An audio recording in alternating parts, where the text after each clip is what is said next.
What'd you get for a snack? Mini meat sticks. Just guzzling Pocket meat sausage, sticks. If you would.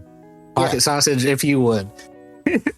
Just guzzling meat on the what's in the box. All right. Well, I mean, it's topical. It is topical. Known meat guzzler. Known meat guzzler, Ghevarax. Hello, beautiful people, and welcome back to What's in the Box. What's in the box? I like how we had a better transition the second. Yeah. My name is Casey Gibson. No, but this was the first time. My name is Casey Gibson, he, him pronouns, and I'm the wonderful... Yeah, I'm the dungeon master of our magical misadventures. No, you're wonderful. Say it. No, I don't like it. I'm joined as always by my wonderful cohort of people. Thank you, Mr. Wonderful. I am Haley Rognstad, he, they pronouns, and I play Eldon or El. Thank you, Mr. Wonderful. I am Jason Wyde, No. he, him, and I play Ghevarax and Vil. Thank you, Mr. Wonderful. I'm God Derek damn it. Rogers, and I play Kadima Thor, parentheses 2024. I use the he, him pronouns. Now, what they don't realize is that I know you're a better human being than Mr. Wonderful. So thank for you, sure. Casey. Thank you. The low bar, but I'm glad to clear it.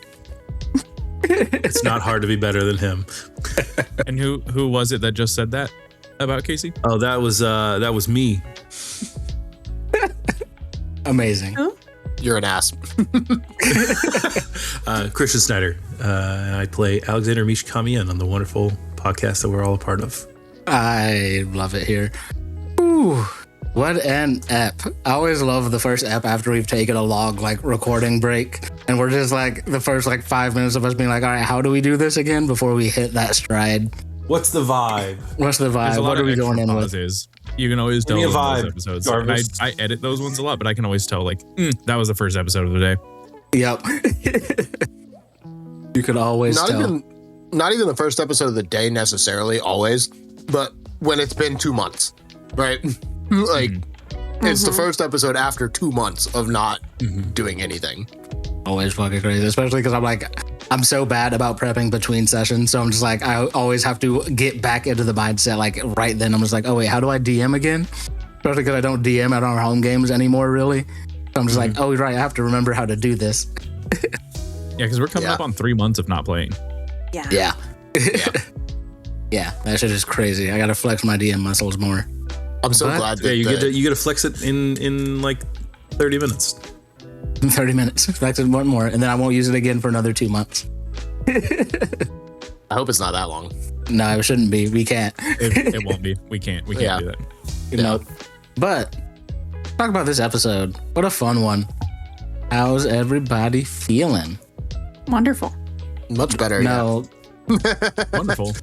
I know that, Quite man. wonderful. no, that was a lot of fun. I always really like the scenes after big shit happened, where it's just I loved shining that little spotlight on. I was just how insane your characters have to look right now. You guys just got out. Less than an hour ago, we're on the back of a Titan with the gods raining meteors on you, and now you're sitting in a tavern, several a continent away. And we didn't have time to process, let alone clean up, right? We weren't even thinking about that. But yeah, we had to have looked absolutely insane. Yeah, but It was a lot of fun seeing too, because none of us even questioned it. We were just I could eat. I'm sitting there, it's just Ron starving. did not really mention how you looked, so I assume this is just how you showed up Not there. the first time. Not the first time he's seen me walk. I mean, it's not always. Usually, I walk in to anywhere pristine, but it's not the first time I've walked in blocked up. And he did comment on my arm. Just I'm an wrong. arm, though. Lack thereof. The still That's- bleeding that's I arm. was gonna say it is the one thing that's different. single-handedly the first time he's seen you walk in with us. Fuck you. Fuck you. And single-handedly, the only time you've seen you walk in single-handed. Gotta point out the big ones, you know? Yeah, well, it is what it is. Yeah, I've never lost an arm before, so No. that's a first. Wouldn't recommend it. It's unpleasant. Yeah, no, not fun. Especially you're dominant. That's gonna take some getting used to. Yeah, I've lost his bait in hand. No. He baits with the offhand. Always has. Oh my Yeah. Things I didn't need to know. crazy work. Things I never needed to know. Curious minds. Curious Things I didn't minds. know for 400. You guys might not want to know, but the fans demand answers. The fans demand it. I can't wait for the Mindscapes and Magic trivia. I'm fans. Yeah, what hand did Gev use? What hand does Gev beat it with? Oh, offhand. No, to bait his fishing line with. Debate it. your mind out of the Known gutter. master angler over here. Mm-hmm. That's why we call him the master baiter. Damn right. Yeah. See, this is my favorite bit, is when we dance around a bit, and then Snyder's like, semi-truck coming through, here's the bit. Here's the bit. There's a big, We're doing big hammer. bits? Yep. God damn it. I don't know. We're back on track. We're doing it. We're doing the thing. Are we? Are we though? Are we though? No, Favorite this episode. moments? I mean, Favorite? it's a great day for a split second. Oh, we're going through a tunnel. Oh no, I'm losing signal. Whoops. Yeah, I Throw the phone down a gorge. was gonna say Haley said favorite moments, and my favorite moment was absolutely Kadima being like, absolutely not, I can't deal with this right now, and just chucking the fucking speaking stone. Oh, the ley lines, they're interfering. You're breaking up.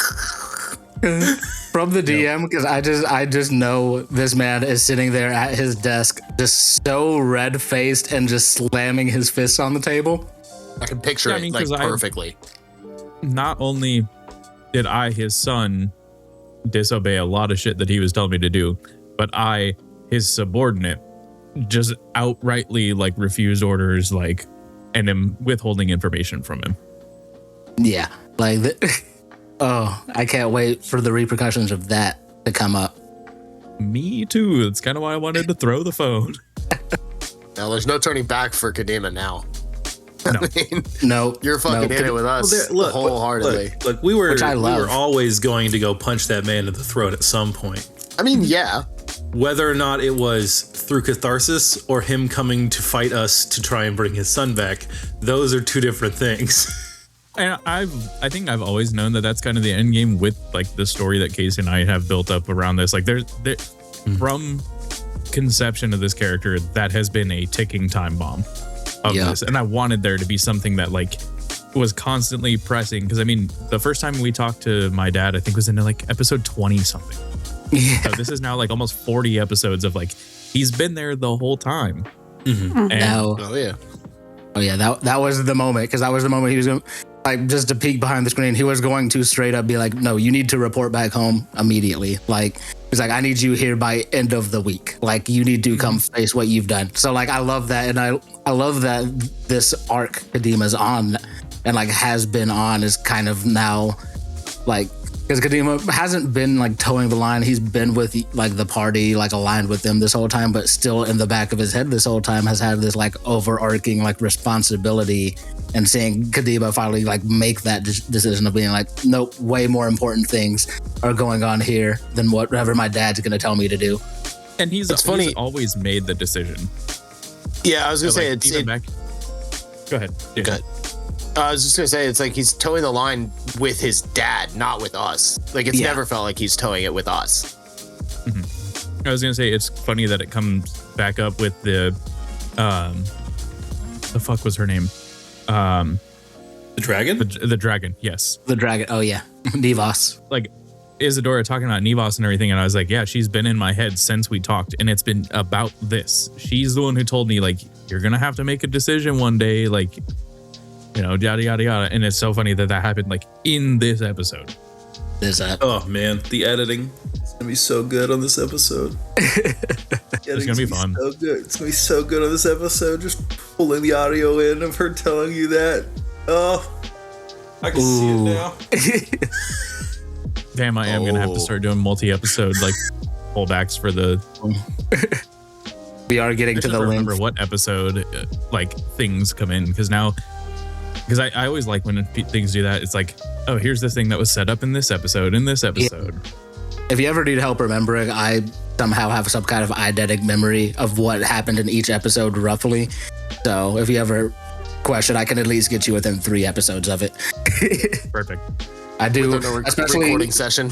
especially early episodes when I was still actually making like episode summaries. I fell off of that around like episode 20, but anything up till then, I've got like actual notes per episode. Hell yeah. The favorite moment was the like trying to have some semblance of a normal dinner and constantly like it was harder for us to stay not talking about it than to talk about stuff. It was nice and lighthearted. Yeah, I loved the little lighthearted moment that we did get, you know, just those little like big, but it's just like, okay, how, it's not a thing of like, I think anybody's been in that position where like shit's bad and it's just like, all right, we're laughing, have a good time, but you still just feel it like hanging over you. Yeah.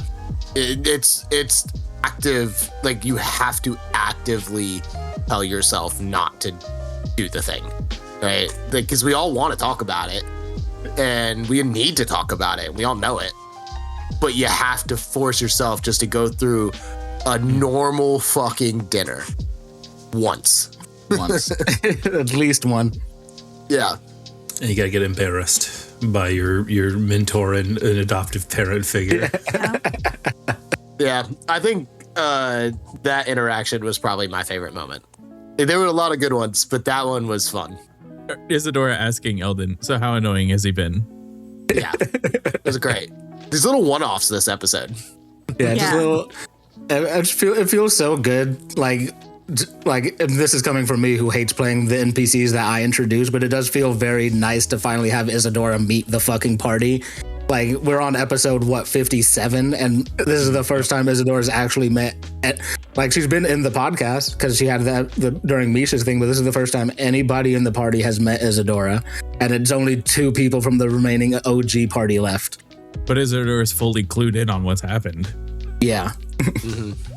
Well, it's kind of because after the big events, I've been doing brief summaries. It's not something that you got to bring up, but it's like in the background. Oh, hey, large event. Oh, yeah. Hey, large event. Because it was after the report in the tower inside of the Astral Sea. I don't think Misha's going to go through any large event and not at least report small things like contingency reports or area reports. Not, hey, we went to a ball and we broke in and did X, Y, or Z. It's like made contact with Avaria. We're headed to this location. Zelda owns the Mage Keep library now, you know. Yeah, new party members. Key information that he thinks is important, not what is actually important. Yeah. Not necessarily what's actually the most important or what someone else might say is important information. Which also brings up, did Isadora know that Belial wasn't responsible for your family and everything? She will tomorrow. Only the cliff notes. Like, yeah. Only in that instant where she appeared and Misha was like... She's like, who did this? That man. Yeah. Yep. Yeah, okay. So that conversation's still pending. Yeah. That's what I was thinking. Yeah, big one. So is the conversation, another one I'm very excited about is the conversation with Brulise. Look. Yeah. I got a lot on his plate. And I don't know if he's ready to talk about any of it yet. That's the problem. The only notes I have up right now is my list of NPCs because I was just like, I'm fully anticipating these 2 episodes to be like, well, let's gather the troops. Like, we're just talking to everybody right now. We gotta talk about what's happening, figure out a game plan. So I just have like my list of NPCs open so I can remember everybody, or at least my list of important NPCs. Let's not. Ron ain't making the cut. Ron ain't making the cut, you know. But come on, all time. Hey, look, I don't even have Craig in here. I think Craig is a cliff note in Brulise's profile. No, Craig is actually with us. Craig is a cliff note in Eldon's profile. Sorry, I take it back. That's so disrespectful to Craig. Look, what am I going to put in Craig's profile? Orc barkeep that traveled with the party for 10 episodes and then was like, I didn't level up. Music for Craig. He hit fuck this shit, I'm out. He was just so weak. He was just so weak. I didn't know. He does not have a tab. He's a footnote and 2. I have a little. He's only weak because Casey's a coward. Nope, because I didn't feel like it. It was way funnier to not level him up and give him a class. No, it was objectively the right call. Yeah, absolutely. Howard. He was a level 1 chef in my heart. Oh, Craig. Hey, he might pop back up now. You guys are gonna have to start gathering allies. No. I didn't say he's gonna pop back up as a combatant, but Well, he might be on the ship delivering us supplies because he's working with the crew that brought us out there. yeah, the Windrunners. Yeah. I wonder how he'd feel about El and Kadima. Oh, Awkward. a little awkward. Wait, damn it! Now he might need a now he might need a tab. Justice for Craig. Just for Craig. You know what? We might Just for the bit. We need a tab for the chef from that ship too, because the chef trained with Misha and I. Oh yeah, he's in there. The Windrunner crew has their own tab where everybody's in. There we go. It's Craig just is- They're Craig. important. Craig is in there They're now. important feces. They were important for that arc. Well, my favorite moment, you. there were so many. I really liked the back and forth between Gev and Drew around the soup. That was a very I saw cute. you eat that. Yeah. I know. Gev was just like, yeah, I just didn't want you to have any. Like, so honest. Of course. Yeah, that was- I don't hide anything from Drew. No need to. He knows it all anyways. This But was if he just truly a great wanted episode. a second soup, I would have ordered a third soup. Like, it's just, Almost did. I gotta give him Almost- shit. Or soup. More soup, chef. Now this was a great episode for just like character interactions. I really loved that. Like Rosemary finally popped back up. I was like, oh yeah, Rosemary's back now. I have yet another NPC I need to voice. The idea of him sitting there with his hand in an 8-gallon jug the whole time and just like Totally normal. Homie in the desert, you know. Rosemary's having a tough couple go in these new environments. Hey, look, that alchemy jug is gonna be clutch Yeah. for Rosemary in this desert. Yeah, and I'm also super excited that you guys are in Zatia. Like, I am very excited. This is one of those places that, like, when I was building the world, I was very excited for you guys to, like, come to. Like, it's one of the ones I actually, like, built some lore around before I actually started doing. I build most of the lore when I know you guys are going to go there. You know, that's how I do it. So, but this is one of the ones where I had, like, a fairly decent, like, lore built out as I was building it. I know, I think I've mentioned before, it's very heavily based on like the Warded Man series Yeah. with the awesome. Creation like society. So I'm very excited that you guys are here now. That's going to be a lot of fun. I'm really excited to be here, specifically when we're in like the arc now where like the coalition is going to be plastering our face fucking everywhere. Like we are like there's something about like this kind of a city, like you said Breath of the Wild, and that's immediately where my brain went to. But like the idea of us having to like cover our faces as we go out to like go pick up some supplies, like because there's gonna be troops fucking all over the place looking for us. Like, Well, that's the thing Like is, what happened in Cold Rune, but the entire planet now. yeah, but this is like the All best around place for of us it. to be.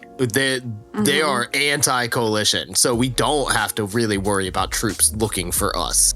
Not here, yeah, because this is the place.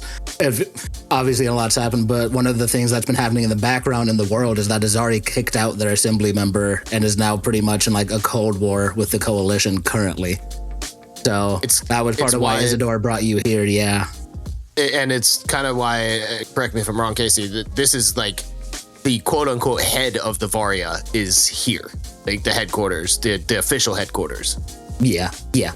This is where they have the most open presence, whereas everywhere else, they're kind of underground. We'll get into it probably in the next episode or two, but they have like a full-blown like presence here in Azari. so it's its own like free established country, like fully on its own. Yeah, Like it's under its own ruling essentially. yeah, pretty much. Yeah, that's one of those things that happened like within the past few months when you guys. I think it started when you guys left Cauldron, where like, Azari's always been a problem for the coalition. That's why they're a desert now. Actually, that's part of the lore. It's like Azari used to be lush, filled with fields. Like it used to be closer to like Bahania. but they kept rising up against the coalition so much that in like previous decimations, that whole continent has just been razed to the ground to now just be a desert. So this is a constant thing with Azari where like they'll like behave quote unquote for like a couple hundred years, like play nice, and then every once in a while new leadership or like, you know, something causes them to like rise back up, and then they'll pretty much be an open rebellion against the coalition until like usually they get stomped out. I'm excited to be here because even though Avalrest is where Gev woke up, Zatia is where he calls home. Yeah, and that was another very fun reason. I was just like, oh, cool, let's explore a little more Gev backstory. You know, we're getting into the backstories of our later introduced like PCs and things like that, while still tying in, you know, Eldon and Misha's stuff too.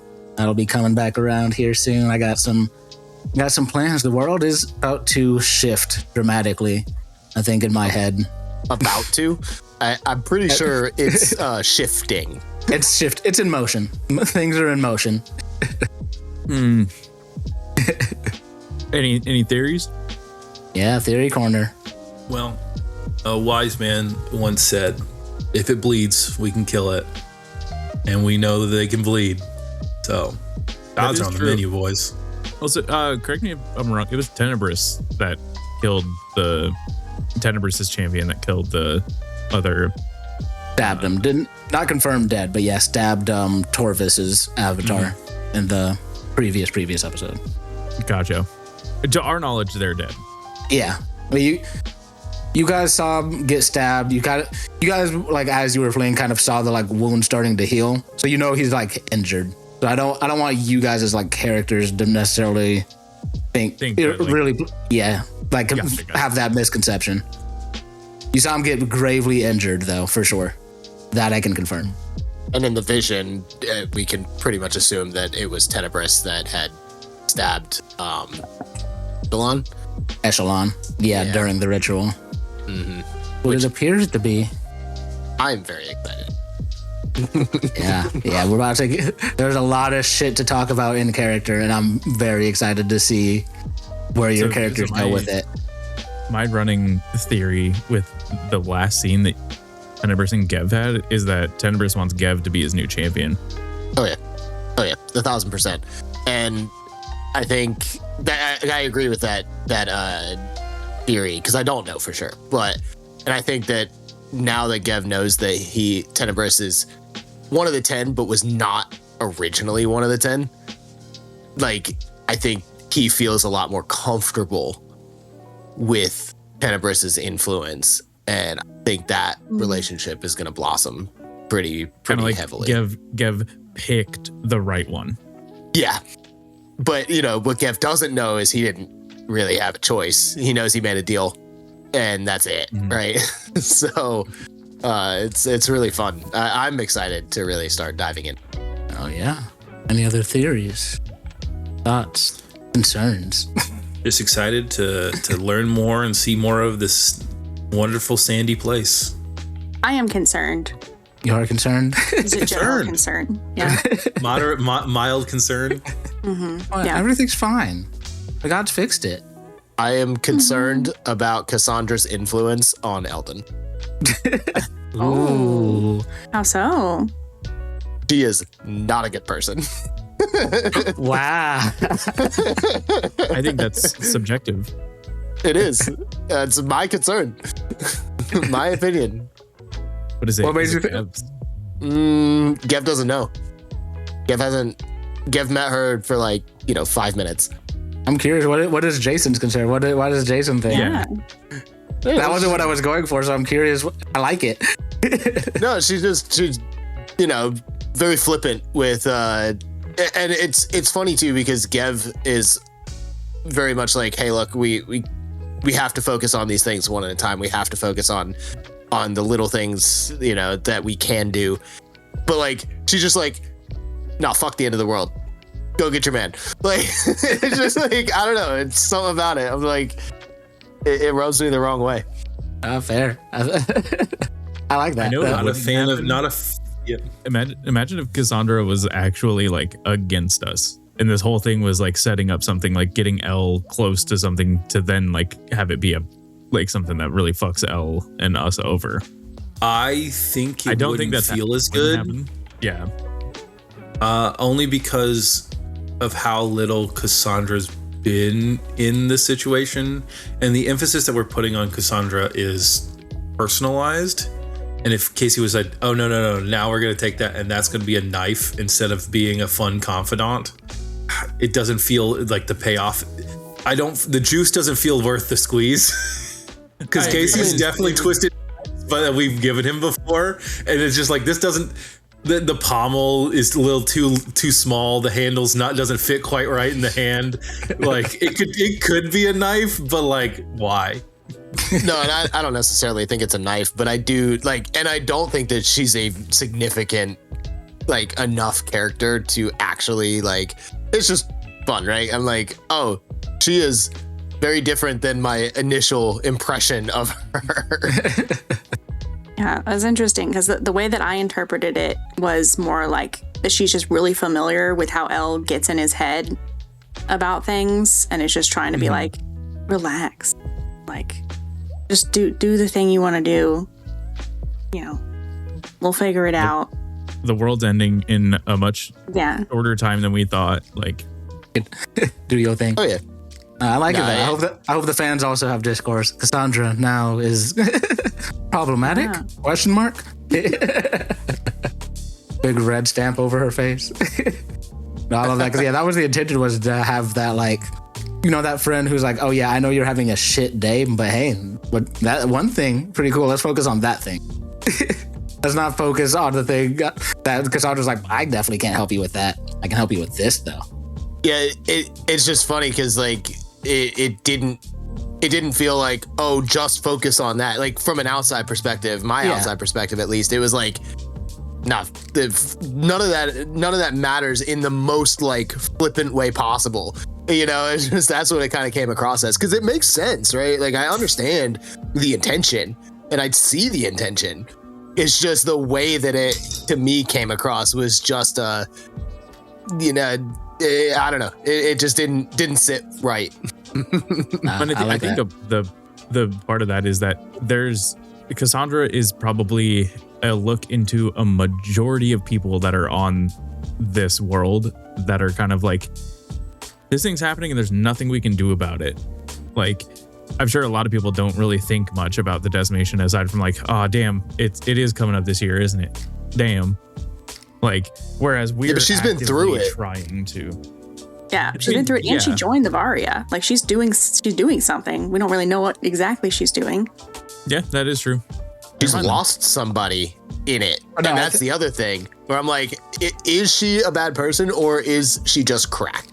Right? Like even to Derek's point, like I think Derek did land on something there where like, yeah, she joined the Varia, she's doing things, but she did that now. She's doing those things now. She had 99 plus years where she was just kind of drinking, you know, her sadness. Or like we're seeing the Cassandra now, but we're not seeing the Cassandra that Malik saw, like as the decimation was happening, and the 99 years up until now, where she didn't do anything, and was, to Derek's point earlier, like, fuck, what am I supposed to do? You know, that is a look into, I wanted to agree with that. That is a look into like the more general population where people are like, I'm gonna just do whatever the fuck I can do, and whatever happens, especially someone who will, given luck, if that's what you want to call it, will live through multiple of these. Yeah. I think it was the Lost episode. Malik was also one of the, like, Malik killed her kid, right? Yeah. No, Or that was Brother. a brother, but no, it wasn't Malik directly. They didn't make it into the church. They were banging on the outside. They got. Oh, that's right, because my stuff was confined to the church. Yep. Yeah, I think it was the Lost episode we saw. We were aware of her drinking and like Elle being a part of like making sure that she got to bed and stuff. So like this is a very recent shift to join the Varia. Yeah, like had to have been recently enough because Cassandra was there. Also, I think only in the last episode, but Cassandra was there when Elle got kicked out of the performing troupe. So around the time Elle left, Cassandra shortly after left. So this is super recent for her. Yeah, past couple months. Yeah. We're saying But then Cassandra's more important than Craig. Also doesn't have a tab. So also a cliff note in Another somebody footnote else's is to say- profile. Yeah, Eldon. See, so now I'm thinking more Malik's. along the lines of the fact that she's with the decimation coming up. She is actually kind of losing it, right? Like she's like more like she's more lucid, but like just kind of nutty because it's like, oh shit, this is actually coming up, and like actively thinking against it. It's like being somebody who goes to church on Easter and then finding out like, oh, the rapture is happening this year. Like that's exactly what it is. Yeah, pretty much. Yeah, that's a really good. That's perfect. Close. I'm excited for this next episode because I think this is gonna be the hefty one now. Yeah, this is. I was expecting it to be last episode. It's gonna be this coming one, and I can't wait. We'll see what happens next week. We'll see you guys then. Okay, love you. Bye. Love you. Bye. Love you, bye. Love you. Bye.